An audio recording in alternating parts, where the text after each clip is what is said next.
Salut à tous. Alors aujourd'hui je vais faire une petite vidéo bricolage. Donc le projet du jour, donc là vous vous trouvez dans mon garage, atelier, rangement de bordel. Donc le projet du jour c'est de refaire des cagettes, parce que j'ai des cagettes dans la cave, refaire des cagettes qui soient un peu plus solides et qui puissent me servir de caisse de rangement à peu près correcte on va dire. Donc dans l'idée je vous ai amené là parce que dans le fond, vous voyez peut-être pas trop parce que c'est dans le noir, mais j'ai mes cagettes de la cave. Hop, on met de la lumière. Donc voilà, j'ai un petit bout de cave avec 2-3 cagettes qui sont mises sur des étagères en bois faites maison. Et donc dans l'idée, c'est de refaire un peu des caisses plus solides. Donc je vais vous montrer à peu près le produit fini. Donc hop, je vous fais retourner comme ça. Donc voilà. Ça en gros c'est le produit fini. Donc ça fait des caisses qui font la taille d'une cagette. Sauf que je suis sur du bois qui fait 1 cm d'épais. C'est que j'ai pris 1 mètre. Hop. Désolé si c'est rouge. Hein. Donc voilà, on est sur de la caisse qui fait 45. Dans l'autre sens c'est peut-être mieux. Donc là, on va avoir un bon sens qui font 33 de large. Donc on est bien sur du bois qui fait, hop, si le focus veut bien, 1 cm d'épais. Et sur de la caisse qui fait en hauteur, donc là on est sur la hauteur. On voit que dalle parce qu'il y a un contre-jour à la con, mais 20 cm de haut. Donc voilà, de la caisse qui est empilable. Donc là il y en a une, il y en a une deuxième, hop, on peut les empiler. C'est du solide. Il y a un bout d'armature intérieure qui est là pour solidifier. Donc au niveau matériaux, alors c'est pas du bois noble, hein. J'ai un peu de bois noble qui traîne. J'ai derrière là c'est des planches de Douglas qui traînent, qui vont servir à d'autres projets. J'ai par là du châtaignier qui lui va aussi servir, lui c'est pour un petit meuble que je vais faire dans peu de temps. J'ai des bouts de stock de planches qui traînent là-haut. Ça c'est de... je sais plus comment ça s'appelle. L'érable. Voilà, de l'érable sycomore. Mais du coup aujourd'hui c'est une caisse qui est en pin. Donc un mauvais pin, tout basique. Donc le matériau de base c'est ça. C'est... comment ils appellent ça déjà? C'est pas du bardage. Ah c'est marqué de l'autre côté. Hop. Alors, c'est du lambris, voilà. Donc ça, c'est du mauvais lambris acheté à l'entrepôt du bricolage. Donc ils vendent ça à, je sais plus si c'était 3 € le mètre carré, un truc comme ça. Peut-être 3,99. Donc pour moins de 8 €, j'ai 2 mètres carrés. Donc 2 mètres carrés, j'arrive à faire en gros 4 caisses. Donc là, il y en a 2, il y en a d'autres qui sont rangées. Et du coup, je vais vous montrer un petit peu le processus de fabrication de ces caisses. Donc, je vais vous mettre sur le trépied pour voir la partie découpe. A tout de suite.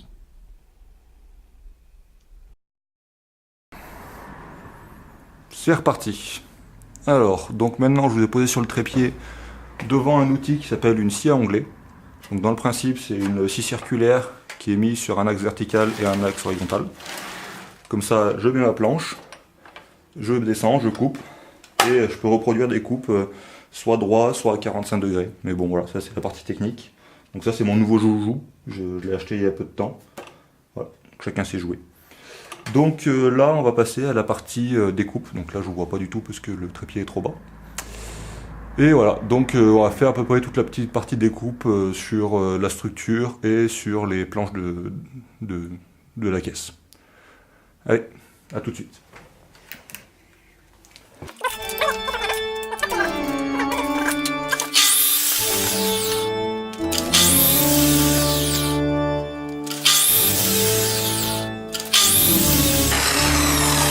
Ah ouais, et petit détail, les lunettes. La sécurité avant tout.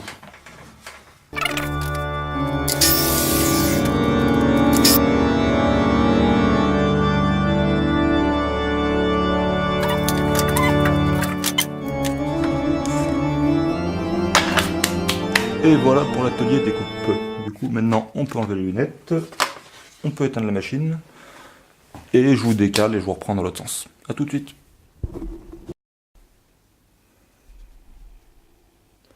Alors, je vous reprends pour la suite.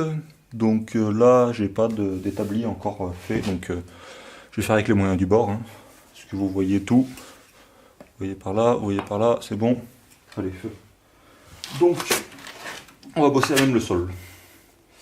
Alors, première étape, faire la structure. Donc on prend 4 petits montants qu'on dispose, 4 clous. Donc hop, 1, 2, 3, 4. Et on fait la structure. On n'y voit que dalle. Ah oui, je suis vraiment à un endroit là où on voit rien. Je vais reculer un peu. Ce sera plus simple. Voilà. Donc, avec 4 montants,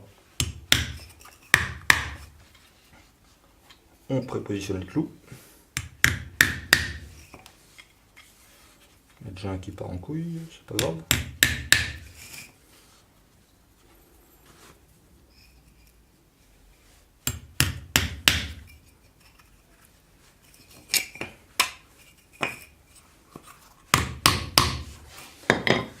Donc voilà, hop, après on cloue. Alors là, il faut faire attention parce qu'on cloue donc celui-là sur l'autre. Suivant comment on le tient, si on laisse un bout de peau qui traîne entre les deux quand on cloue, on se coince la peau. C'est pas agréable du tout. Donc il faut arriver à tenir sans laisser trop de doigts au milieu. Hop, on fait pareil pour l'autre côté.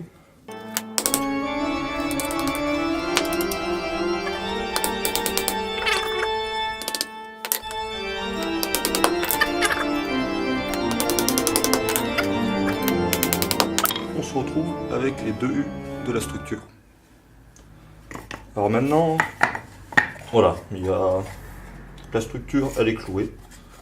Donc j'utilise des clous, pourquoi? Parce que le clou c'est bien. Si vous avez plus de questions, c'est pas moi qu'il faut poser les questions là-dessus. Donc voilà, après dans l'idée c'est, il faut faire le reste de la structure, poser toute la partie habillage de la caisse. Alors là, pour ce truc là, donc il y a 2 écoles, le clou ou la vis. La colle est hors de question pour un truc que je vais mettre dans ma cave, donc je mets pas de colle. Pour les caisses que je fais, j'ai choisi les vis, donc des petites vis comme ça, qu'on voit pas du tout parce que le focus est complètement en dehors des clous. C'est le cas de le dire. Avec un mauvais jeu de mots au passage. Du coup, le choix de la vis, pourquoi? Si j'aurais des clous, je l'aurais fait avec des clous, sauf que j'ai pas de petits clous. Donc voilà, quand je fais la structure, le clou il est sur le côté et il a de la place pour entrer. Dès que je mets ma plaque contre, faut que ça passe mais pas que ça dépasse. Et en l'occurrence, j'ai pas de clou de taille suffisamment petite pour faire ce genre de travail. Donc je vais mettre des vis. Alors les vis, c'est des toutes petites vis. C'est du combien? C'est de la merdouille, hein, c'est du 3 par 25. Donc 3 mm de large, de diamètre par 25 mm de longueur.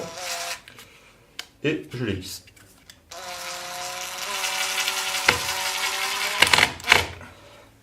Hop.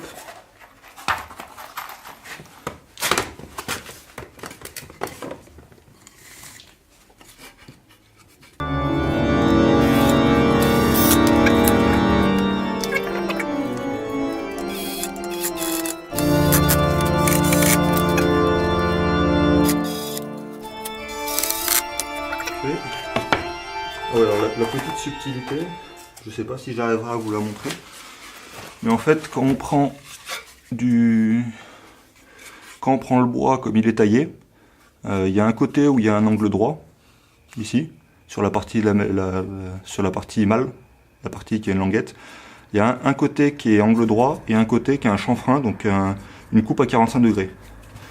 Quand vous mettez les 2 planches l'une dans l'autre dans le bon sens, donc il y a, hop, si on met les côtés plats ensemble, ça vous fait quelque chose qui est quasiment jointé, qui n'a pas une grosse épaisseur de joint. Et par contre de l'autre côté, avec les 45 degrés qui sont là en face de l'autre, ça fait un joint qui est vachement plus large.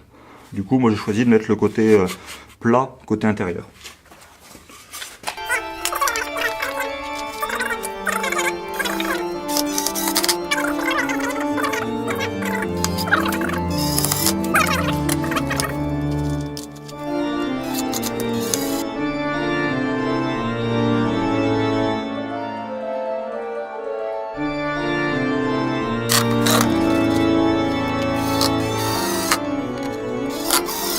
Voilà, on a une caisse.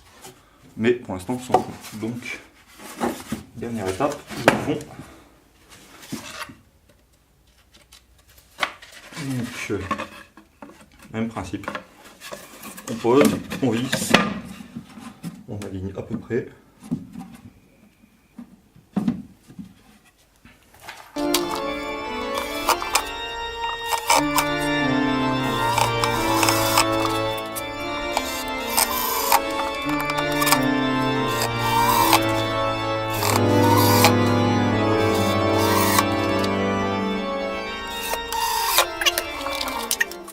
Et donc, on arrive à une caisse finie.